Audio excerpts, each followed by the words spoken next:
Hello साथियों, आज हम बात करेंगे शब्द के अंतर्गत अर्थ के आधार पर शब्दों के प्रकार। साथ ही हम बात करेंगे रचना के आधार पर शब्द के प्रकार। तो इस दो टॉपिक को हम इस वीडियो में शामिल कर रहे हैं, तो आप लोग इसका अध्ययन करें। तो पहले देखते हैं अर्थ के आधार पर शब्दों के प्रकार।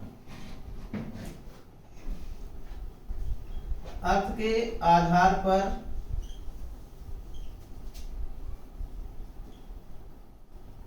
शब्दों के प्रकार।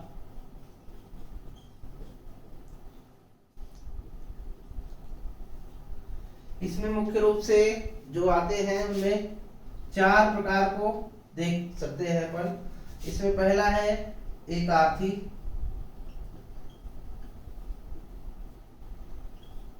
एकार्थी शब्द क्या है?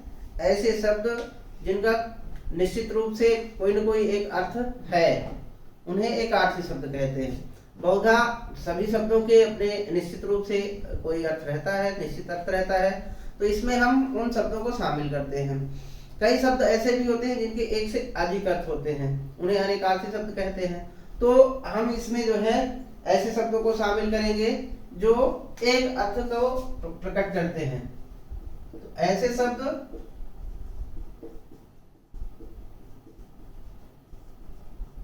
जिनके एक निश्चित अर्थ,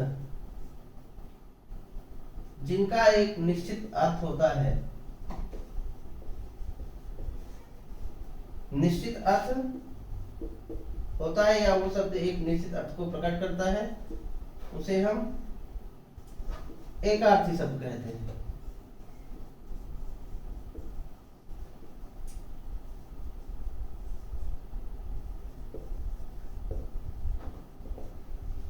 इसमें ऐसे शब्द आएंगे जैसे एक तो व्यक्तिवाचक संज्ञा जो भी हैं उन वो सभी एक एकार्थी शब्द के अंतर्गत आती हैं। चाहे वो कोई भी शब्द हो, राम, मोहन, रीवा या अन्य किसी व्यक्ति का नाम। इसी तरह से और भी जो शब्द हैं जैसे अहंकार हो गया, श्रद्धा हो गया,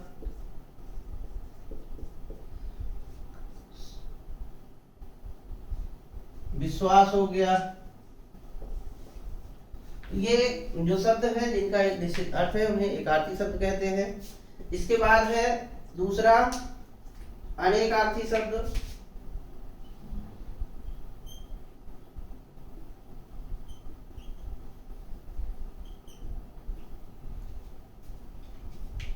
ऐसे शब्द जिनके एक से अधिक अर्थ हों, ऐसे शब्द जो भाषा के अंतर्गत कई अर्थ को लेकर चलते हैं, जिनका कई अर्थ निकाला जाता है, उन्हें अनेकार्थी शब्द कहते हैं। ऐसे शब्द जिनके एक से अधिक अर्थ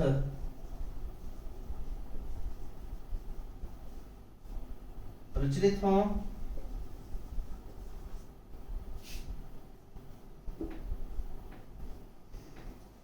उन्हें अनेकार्थी शब्द कहते हैं।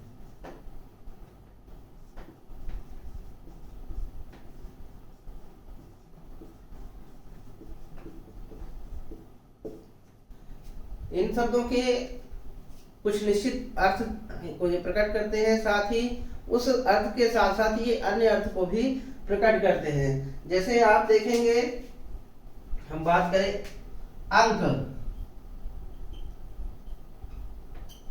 ये अंक शब्द है, ये इसका तात्पर्य एक संख्या के रूप में भी माना जाता है, इसका अर्थ होता है। ये इसको गोद भी कहते हैं, इसे संख्या और गोद। ये इसी तरह से कुछ और शब्द है जैसे हरि शब्द है। हरि शब्द के कई अर्थ हैं। हरि का मतलब भगवान विष्णु का नाम है ये। फिर इसका मतलब बंदर भी होता है। सांप भी होता है, और भी इसके कई अर्थ होते हैं। तो हम ऐसे शब्दों को जिनके एक से अधिक अर्थ प्राप्त होते हैं उन्हें अनेकार्थी शब्द के अंतर्गत शामिल करते हैं। इसके बाद है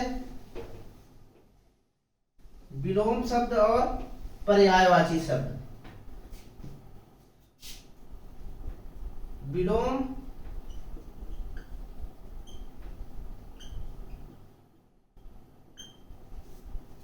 विलोम शब्द परस्पर विपरीत अर्थ को प्रकट करने वाले शब्द विलोम शब्द कहलाते हैं।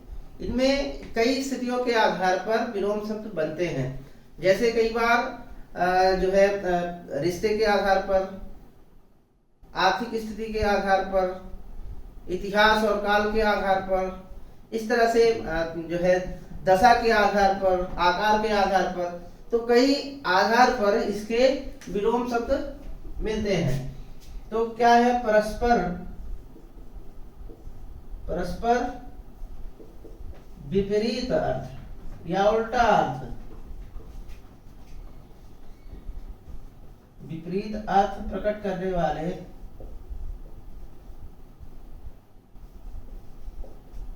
वाले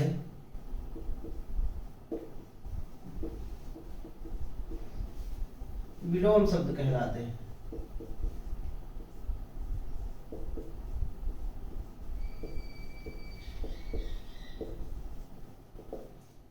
परस्पर विपरीत अर्थ जैसे रात का दिन हो गया, जैसे धरती का आकाश हो गया, मोटा का पतला हो गया, राजा का रंक भी होता है, राजा का रानी भी होता है, राजा का प्रजा भी होता है। तो इस तरह से परिस्थिति और काल के अनुसार विलोम शब्द बनते हैं। इनमें एक जैसे हमने बताया कि आकार, दशा, आर्थिक स्थिति, रिश्तेदारी, लिंग, वचन के आधार पर भी ये विलोम शब्द बनते हैं। तो इसके अनुसार हम इनका कुछ उदाहरण आप अपन देख लेते हैं। जैसे राजा का प्रजा भी हो गया, राजा का रंक भी हो गया, राजा का रानी भी हो गया। इस तरह से अपने को जो है जैसे माता का पिता भी हो जाता है, माता का पुत्र भी होता है, पुत्र या पुत्री। तो इस तरह से ये विलोम शब्द को देख सकते हैं, हम जान सकते हैं। इसे आप तैयार कर लें। इसके बाद अपन देखते हैं पर्यायवाची शब्द। पर्यायवाची शब्द क्या है?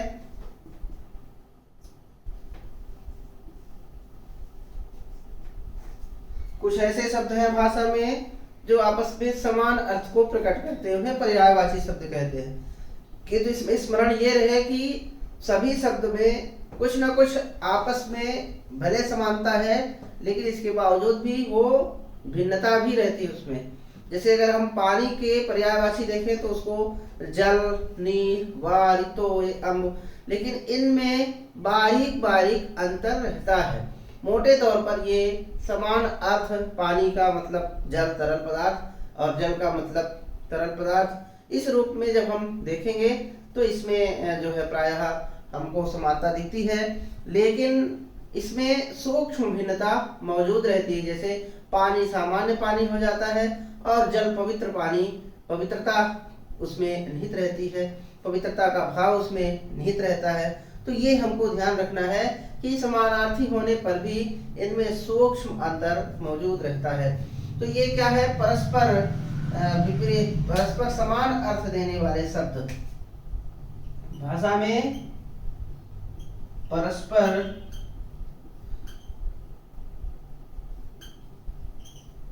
समान अर्थ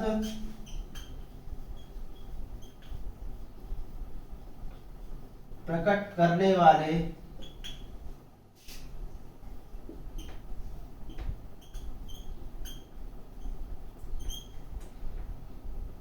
पर्यायवाची शब्द कहलाते हैं।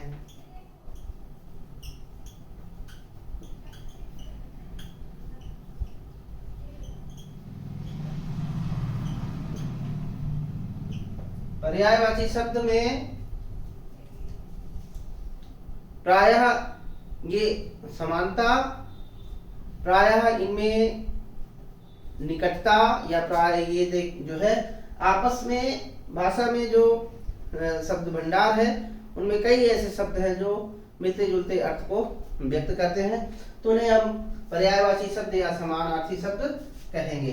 इनका उदाहरण जैसे पानी हो गया, तो पानी का पर्यायवाची नीर, वायु, अम्बु। इसी प्रकार से पानी, बादल का हम देखें तो पानी के पर्यायवाची में जब हम दा जोड़ देते हैं, दा वर्ण को जोड़ देते हैं, तो उसमें जो है ये बादल का पर्यायवाची हो जाता है नीरद, वारिद, अम्बुद। इसके अलावा भी इनके अलग अलग भी कई पर्यायवाची, जैसे जो है बादल को वारिवाह कहते हैं, वारिवाह, घन। तो ये हम जितना ज्यादा इसका अभ्यास करेंगे उतना ज्यादा हमको पर्यायवाची शब्द स्मरण रहेंगे और वो हमारे शब्दकोश को बढ़ाएंगे। और भाषा के अंतर्गत जितना शब्दकोश हमको मालूम होता है उतना ही हमारी भाषा सशक्त और मजबूत रहती है। तो इसमें इसी प्रकार अगर हम इसको इसी कंटिन्यू करें समुद्र के पर्यायवाची को, तो इसमें अगर हम पानी के पर्यायवाची में शब्दों में धी शब्द जोड़ दें तो ये समुद्र का पर्यायवाची हो जाता है, जैसे नीरधि, वारिधि, जलधि, अम्बुधि। तो ये ऐसे पर्यायवाची शब्द हैं, ये एक ही शब्द के एक ही अर्थ को कई शब्द प्रकट करते हैं। तो इस तरह से ये समानार्थी या पर्यायवाची शब्द कहलाते हैं। इसके बाद इसमें एक जो है और इसका जो है भेद है, कई बार वो हमको मिलता है, कई जगह पर उसका भी उल्लेख मिलता है, जिसमें श्रुति समभिन्नार्थक कहते हैं, जिसको श्रुति समभिन्नार्थक। अब ये शब्द हैं अलग अलग ही, श्रुति समभिन्नार्थक।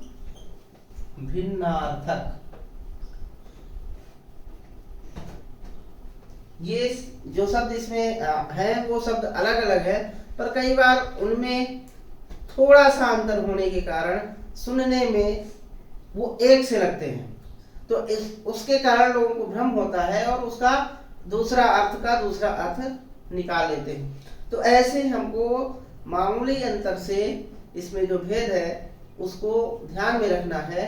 तो ये अलग अलग इसका अर्थ मालूम रखना है। इसमें शब्द अलग अलग ही है, ये समान रूप से उनमें उच्चारणगत जो समानता है उसके कारण वो हमें भ्रम हो जाता है। तो उसको हम थोड़ा सा देख लेते हैं। जैसे श्रुति समभिन्नार्थक मतलब सुनने में या उच्चारण में जो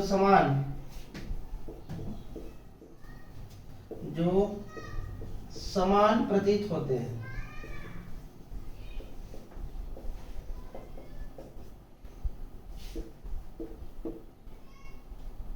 ये इनका उदाहरण देख लेते हैं। जैसे अंक हो गया और इसी में अंग हो गया। तो अंग और अंग ये क्या है? एक है, अंक का मतलब गोद भी है और संख्या भी है, और अंग का मतलब भाग या हिस्सा है। तो ये दोनों में थोड़ा सा अंतर है। थोड़े से अंतर के कारण जो है हमको भ्रम हो जाता है कि हम ये वाले का उच्चारण हो रहा है कि ये वाले का उच्चारण हो रहा है। तो उसके अर्थ को हमें इस शब्द के ध्यान रखने से हमें वो स्पष्ट रहेगा। तो ये श्रुति समभिन्नार्थक है। इसमें एक और आता है अनेक शब्दों के लिए एक शब्द, तो ये भी कहीं कहीं मिलता है इसका उल्लेख। जैसे आंख के अंधे को क्या कहेंगे, जो है लंगड़े को एक शब्द में क्या कहेंगे, तो जिसको दिखाई नहीं देता उसे अंधा, जो पैर से चल नहीं सकता उसे लंगड़ा। इस तरह के भी जो है इसके भेद कहीं कहीं देखने को मिलते हैं। तो हम यहाँ पर इतने भेद इसके आपको बता रहे हैं। इसके आधार पर आप इसको नोट करके और इसकी एक बढ़िया सूची बना लीजिए। मैं आपको एक सूची इनकी उपलब्ध कराऊंगा बहुत जल्द, तो वो आपको उससे लाभ होगा। इसके बाद आता है, हम आपको बता देते हैं रचना के आधार पर शब्दों के भेद। रचना के आधार पर शब्दों के भेद। रचना के आधार पर शब्दों के 3 भेद किए जाते हैं, जिनमें से पहला है रूढ़ शब्द। रूढ़ शब्द, तो रूढ़ शब्द क्या है? ऐसे शब्द जो परंपरा के अनुसार, परंपरा के आधार पर किसी निश्चित अर्थ में रूढ़ हो गए हैं, और इनके खंड करने से इनका जो इनका खंड है, इनके टुकड़े हैं, उनका कोई अर्थ नहीं होता है, तो उन्हें रूढ़ शब्द कहते हैं। ऐसे शब्द जो परंपरा के अनुसार किसी विशेष अर्थ में रूढ़ हो गए हैं। रूढ़ हो गए हैं मतलब निश्चित हो गया उनके लिए, हो गए हैं, तथा इनके टुकड़े करते हैं तो उनको उनका कोई सार्थक वो टुकड़े नहीं होते हैं, तथा इनके टुकड़े करने पर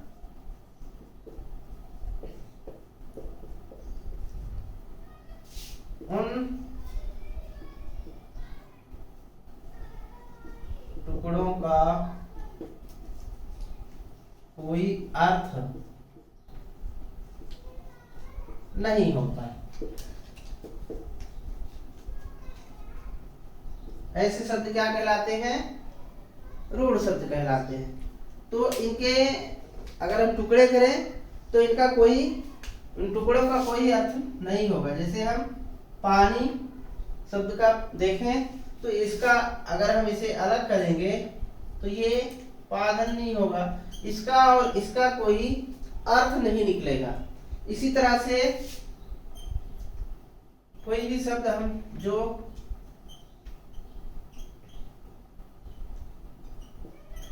दो वर्णों से बना है या दो से अधिक वर्णों से भी बना है और वो किसी निश्चित अर्थ में रूढ़ है, उसे हम रूढ़ शब्द कहते हैं। उसके टुकड़े का कोई सार्थक उपयोग नहीं रहता, वो किसी कोई अर्थ नहीं प्रकट करता। तो इस तरह से ये जो है आपका रूढ़ शब्द हो गया है। इसका पानी का हमने देखा कि पानी को अलग अलग करने पर इसका कोई सार्थक वर्ण नहीं प्राप्त होता है।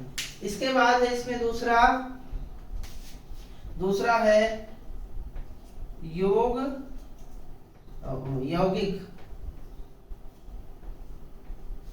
यौगिक शब्द क्या है? दो शब्दों के योग से, दो शब्दों के योग से या किसी रूढ़ शब्द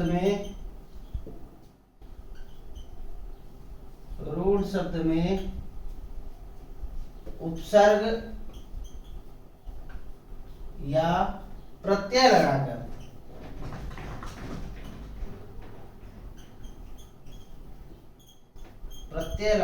जिन शब्दों का निर्माण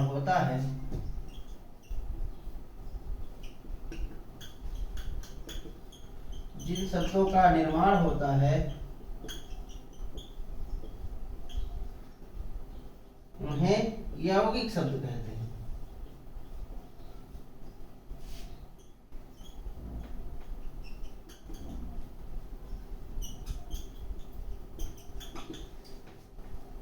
दो शब्दों की योग से या किसी रूढ़ शब्द में, यानी दो रूढ़ शब्द हों या किसी रूढ़ शब्द में उपसर्ग या प्रत्यय लगाकर कोई नया शब्द जब बनता है तो उसे हम यौगिक शब्द कहते हैं।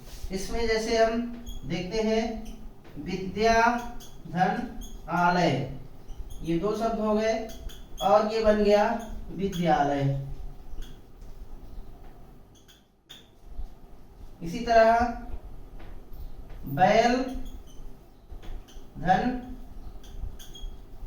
गाड़ी हो गया तो ये हो गया बैलगाड़ी।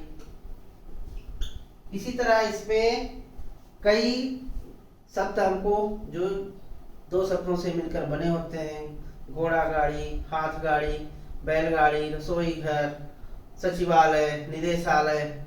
तो ऐसे शब्द जो दो शब्दों से या किसी रूढ़ शब्द में प्रत्यय या उपसर्ग लगा करके कोई नया शब्द, जैसे दूध वाला, दुकान वाला, या जैसे पनघट, पानी धन घट तो पनघट हो गया। तो ये शब्द जो है हमको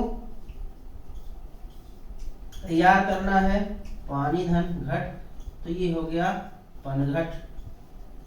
पानी शब्द में घट प्रत्यय लग गया तो ये, तो हालांकि ये दोनों शब्द हैं लेकिन ये और इनका दोनों का अलग अलग अर्थ भी है।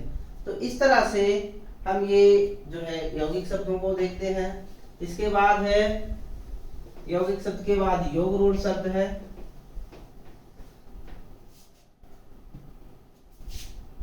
तीसरा है योग रूढ़ शब्द। तो इसमें दोनों चीजें हैं, इसमें योग लिखा है यानी यौगिक है, और रूढ़ लिखा है यानी रूढ़ भी है। रूढ़ क्या होता है? किसी निश्चित अर्थ में रूढ़ होना। तो ये विशेष अर्थ में रूढ़ रहता है लेकिन रहता यौगिक है। यौगिक शब्द हैं ऐसे यौगिक शब्द जो किसी विशेष अर्थ के लिए रूढ़ हो, उन्हें योग रूढ़ कहते हैं। बिल्कुल यौगिक शब्द के समान रहते हैं। तो हम इसे परिभाषा इसकी लिख देते हैं आपके लिए। ऐसे यौगिक शब्द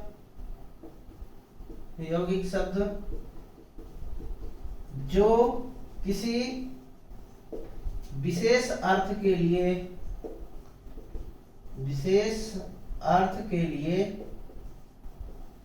रूढ़ हो, उसे योग रूढ़ शब्द कहते हैं।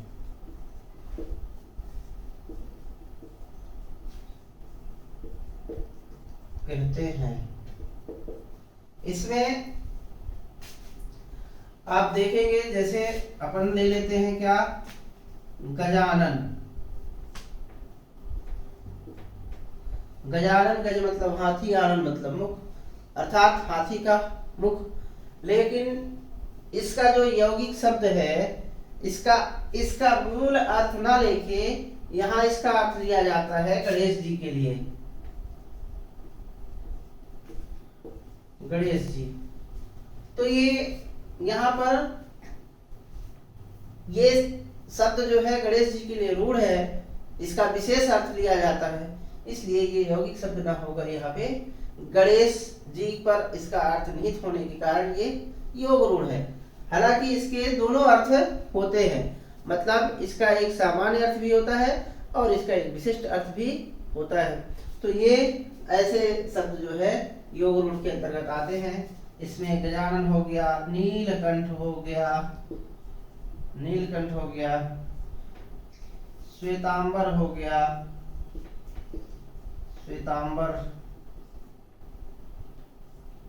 इसी प्रकार इसमें गिरधर हो गया। इसमें ऐसे सारे शब्द शामिल होंगे जो बहुब्रीहि समास के उदाहरण है, बहुधा सारे शब्द इसमें वो आएंगे। तो इस तरह से ये योग रूढ़ हो गया, रूढ़ शब्द, यौगिक और योग रूढ़, तीनों का यहाँ पे परिचय आपको दिया गया। नीलकंठ का मतलब शिव जी, श्वेतांबर ब्रह्मा जी और गिरधर कृष्ण जी। इस तरह से इसका आप जो है अध्ययन करेंगे। इसके पश्चात जो अगले वीडियो में हम आपको शब्दों के प्रयोग के आधार पर या विकार के आधार पर हम अगले वीडियो में आपको उसका परिचय देंगे। तो इसका आप लाभ लें, ये आपको परीक्षाओं के लिए भी और जानकारी के लिए भी आपको लाभकारी होगा, उपयोगी होगा। तो अब अगले वीडियो तक के लिए आपसे विदा लेते हैं। तब तक के लिए नमस्कार, धन्यवाद, जय हिंद।